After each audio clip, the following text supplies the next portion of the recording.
Hi guys, welcome back to Rockvox. Today we have a video discussion for you about volumes. And since our analytics always show that there's a certain percentage of people that leave after the first minute, I want to point out that we actually suggest practicing and being able to utilize the full dynamic range. So being able to sing both loudly and quietly, but a lot more nuance to that in this discussion. Absolutely 100% use the full dynamic range of your voice. It's really important. Otherwise, I so often hear from my students, especially those that start recording their own stuff at home. They say things like, "Oh God, I recorded myself. I sang a cover yesterday, and I listened back to it, and I hated it." And then we would listen to it and compare the recording with how they would sing it in a non-recording situation. And a lot of the times, the things they didn't like was actually the fact that they just didn't sound powerful or expressive enough. And yeah, it's has a lot to do with volumes in that instance.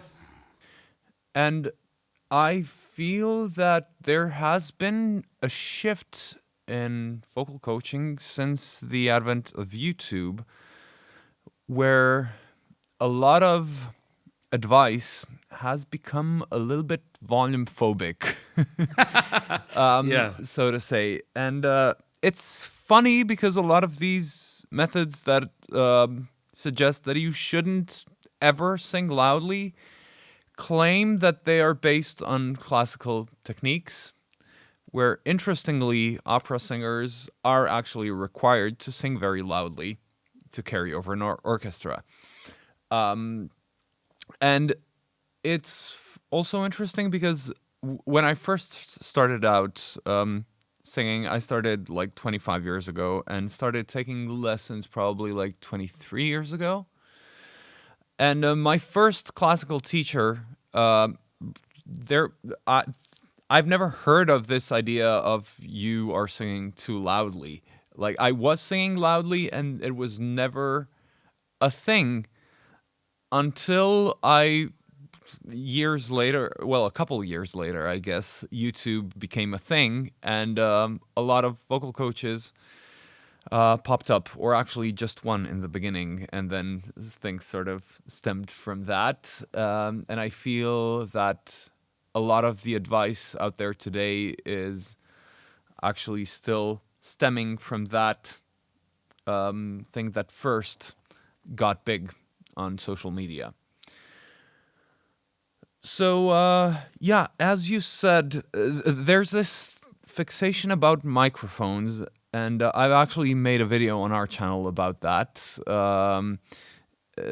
titled Should You Practice Singing Loudly or Let the Microphone Do the Work?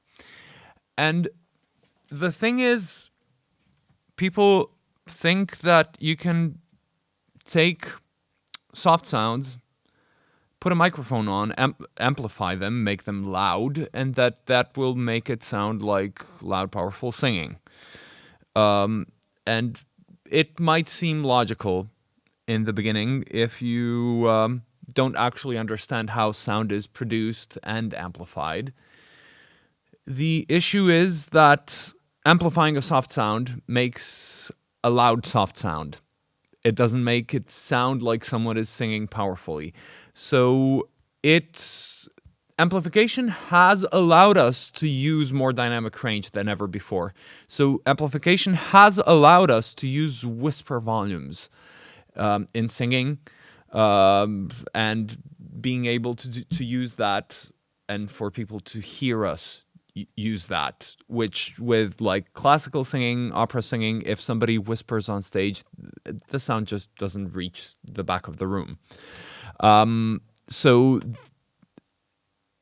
amplification has made that a possibility that we can definitely use, and singers are using it very nicely. Like, for example, Billie Eilish uses a lot of very soft, delicate volumes and singing. However, amplifying soft singing, or neutral, as we would call it in CVT, does not replace the need for robust singing when we want to express a strong emotion. So, for example, and there are a lot of videos I've seen where coaches will advocate for not needing a lot of volume and then singing a song very softly, and it's usually a song that works nicely for that kind of stuff, sort of like a Josh Groban type of thing, going for you raise me up when I can stand on mountains. But imagine singing a Metallica song like that. Imagine going, exit light, enter night. That doesn't work. If James Hetfield from Metallica sang like that, he would not have a career. So that just requires quite a bit more oomph. Coming at it from the other perspective, I mean, you mentioned that as you began with classical coaching back in the day, the whole concept of remaining or going, not getting too loud was not really a subject. It was, for me, exactly the same. If anything, the parameters that I was given to work on with my voice were actually tendentially preventing me from going to neutral.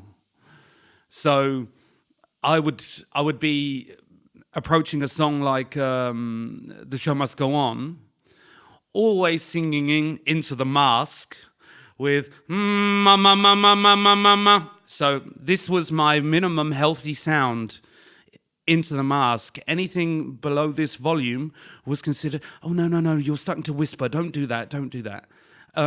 Into the mask. So it would be like, empty spaces, what are we living for? Would be my minimum volume.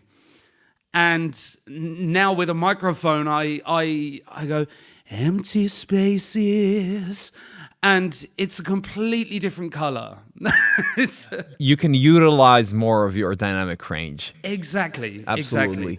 And if you have someone actively telling you, hey, into the mask, please, not this quiet, don't go that quiet, then it's just as much of a problem as it is saying to someone, hey, don't go too loud. Yep. Yes. I absolutely agree. It's a different type of problem. So that's a problem with expressiveness then, because you sort of lose the really intimate, expressive part of your range.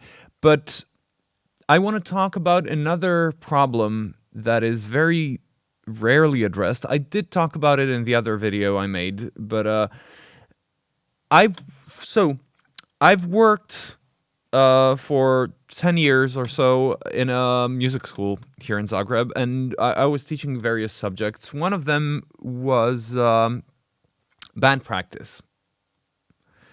And very often you'd have kids come into the band practice session who were singers, who were not loud enough to compete with the band. So they had microphones, but you're in a relatively small room. The band is relatively loud. You can't turn up the microphone very loudly without getting feedback, which means that it's a small room. If at the microphone capsule, at the location of the microphone capsule, the band is louder than the singer, then you cannot amplify the singer enough, because turning the microphone up also turns the band up. And pretty soon you get to feedback before you can actually hear the singer. And that's obviously an issue. And oftentimes, I will say that the band wasn't even super loud.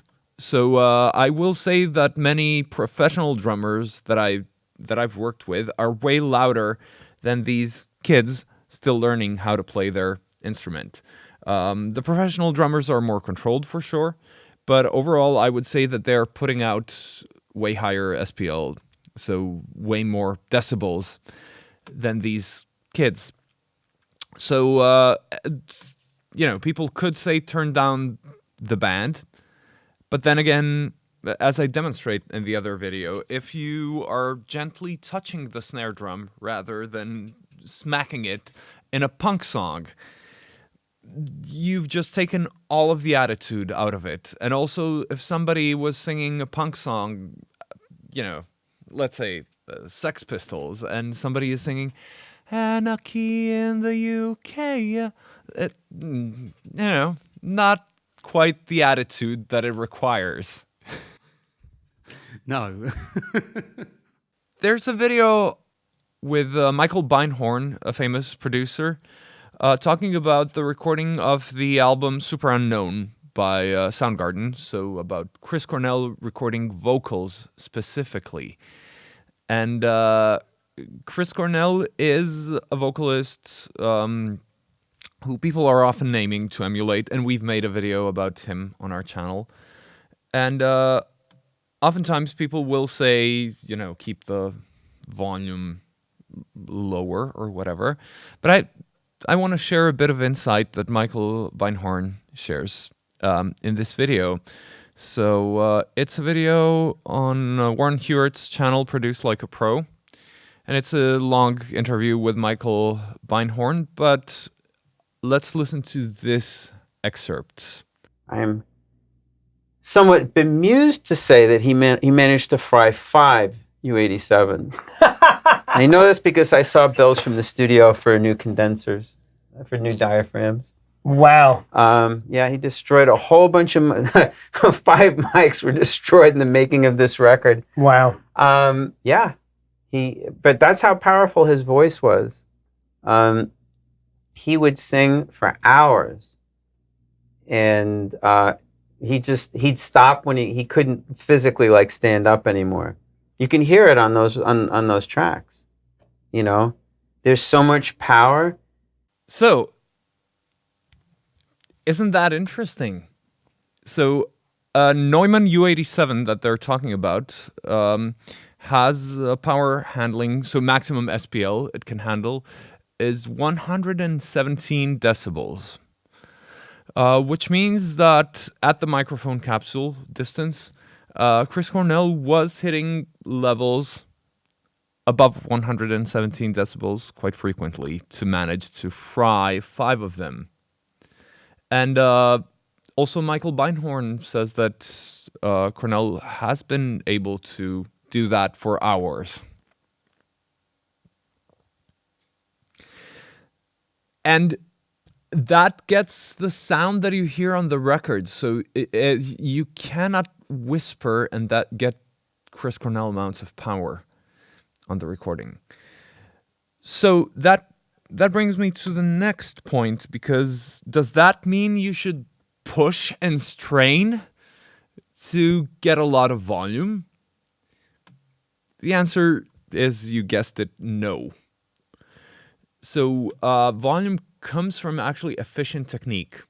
So if I push for a lot of volume, I can very easily strain my voice and get to a point where I cannot continue singing. So in order to get a loud sound, it needs to feel rather unrestrained and free. So if I do I am pushing quite a lot, and it's not a very loud sound.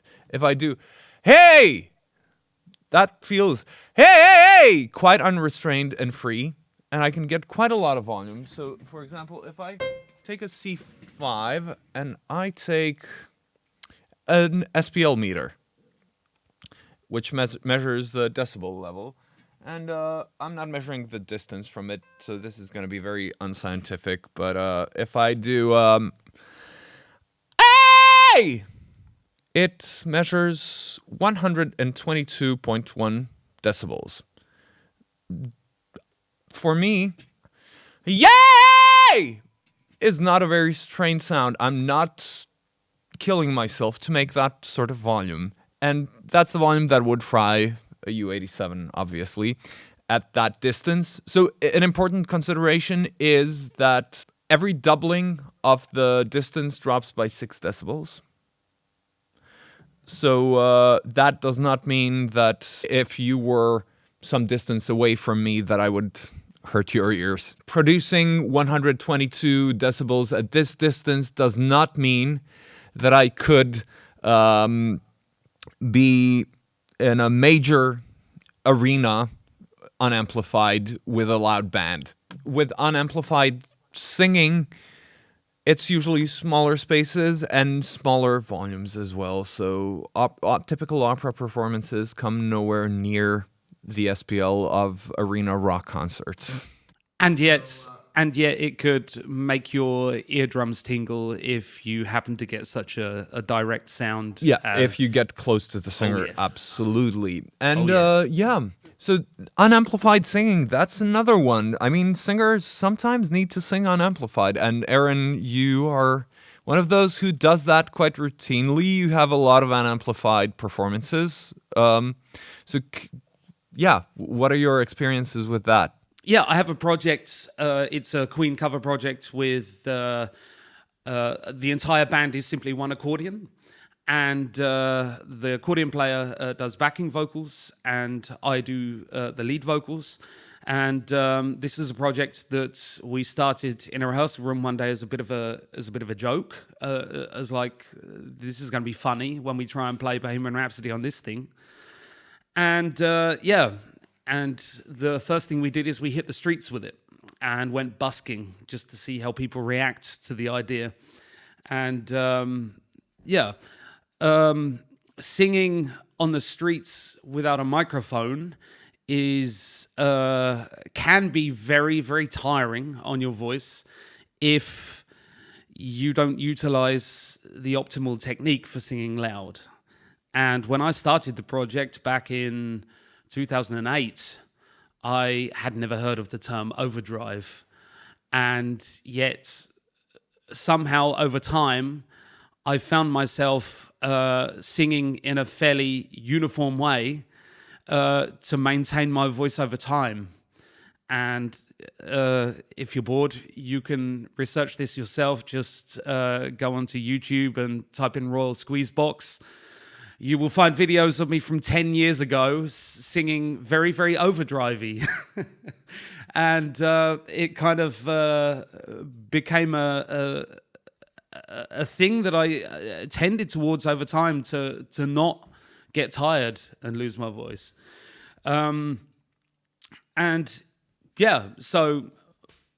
for the task at hand, if you're in a busy street and there are a lot of people walking back and forth, not everyone is necessarily paying attention to you, it's not so important to really consider every nuance in your expression.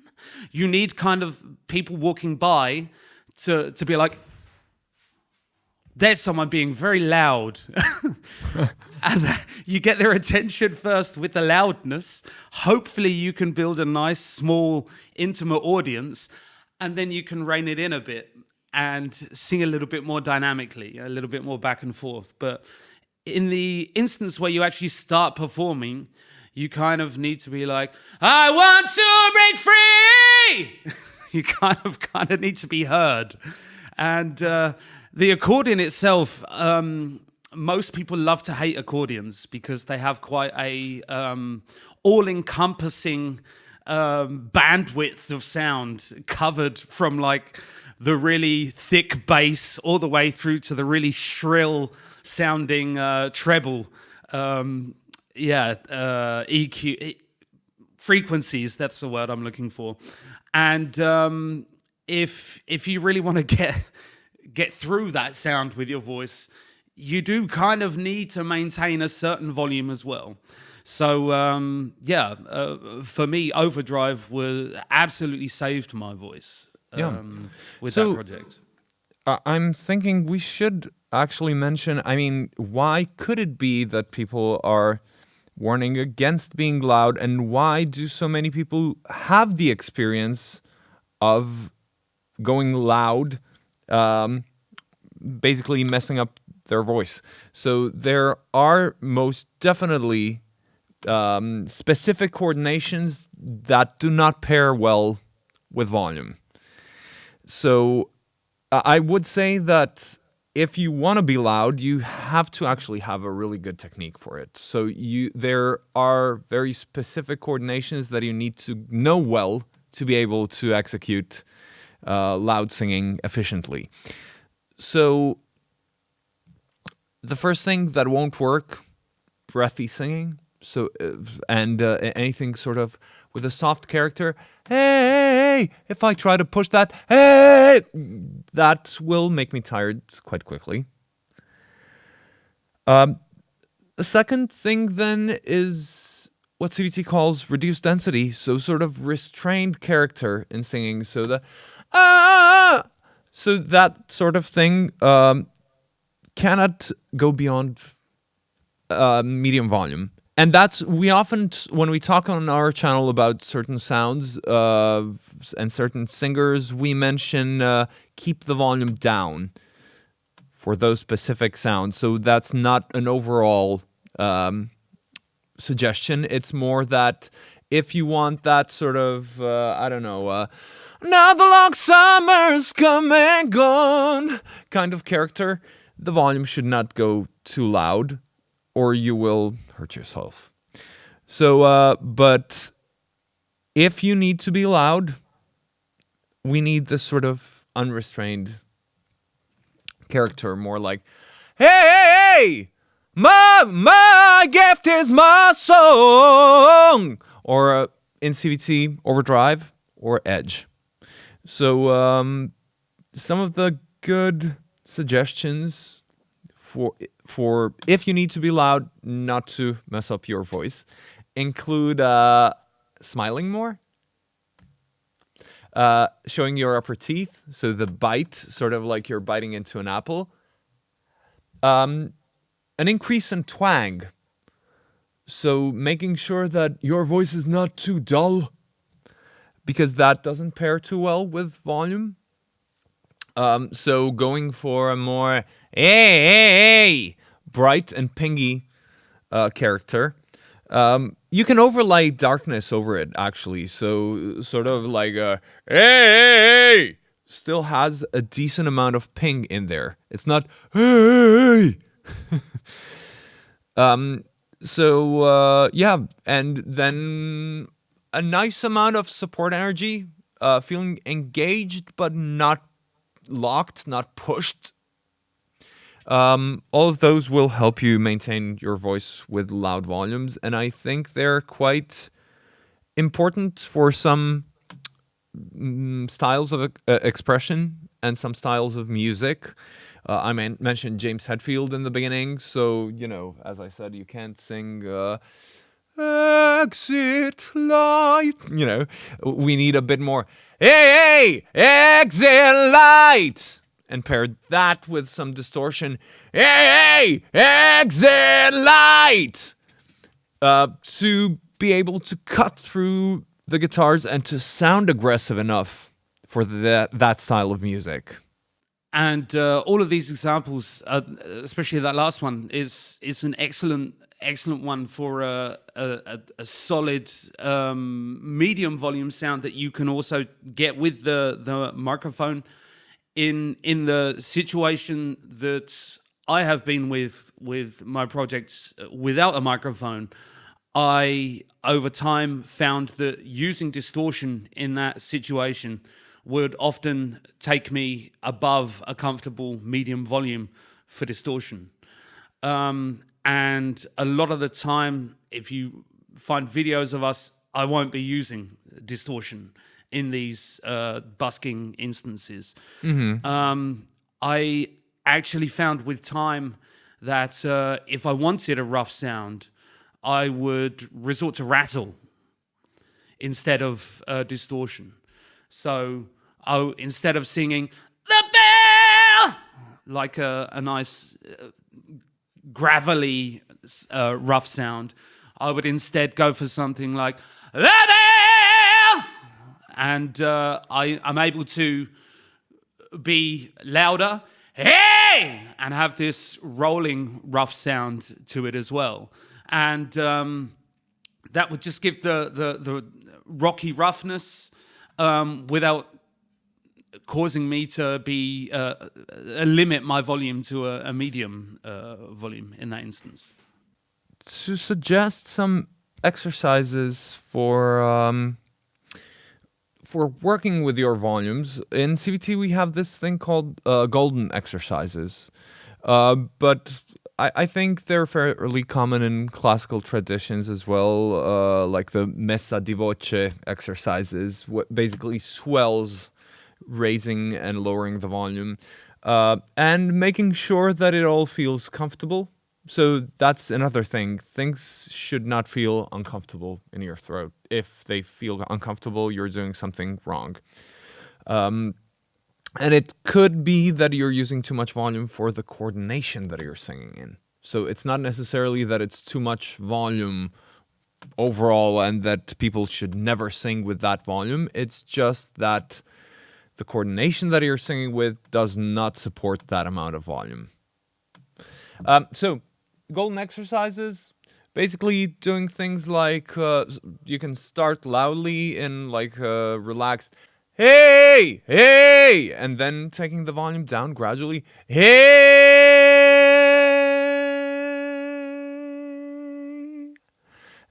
or the other way around. Hey,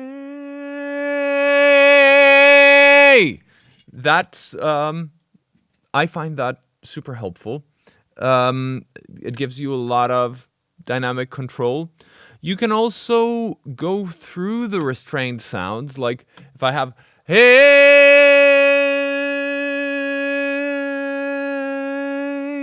so, and the other way around, hey. But if I want to get to that loud volume, I have to remove that restraint, because if I keep pushing into that, at some point the volume does not go up.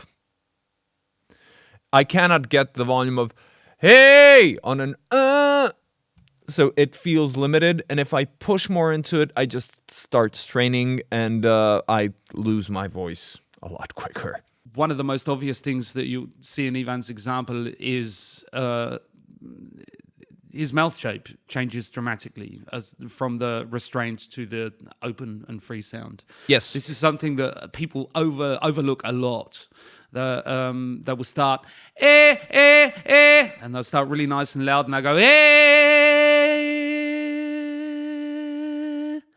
and just to reduce volume, they will close the mouth. And it's fine to practice the transition in that way if that's what you want to do. Go from a free and open sound to a restrained sound. But just be aware that that's what you're doing. Is the important part. Yeah, so we can definitely, to keep it unrestrained, it actually helps to not do that. So if I have an hey,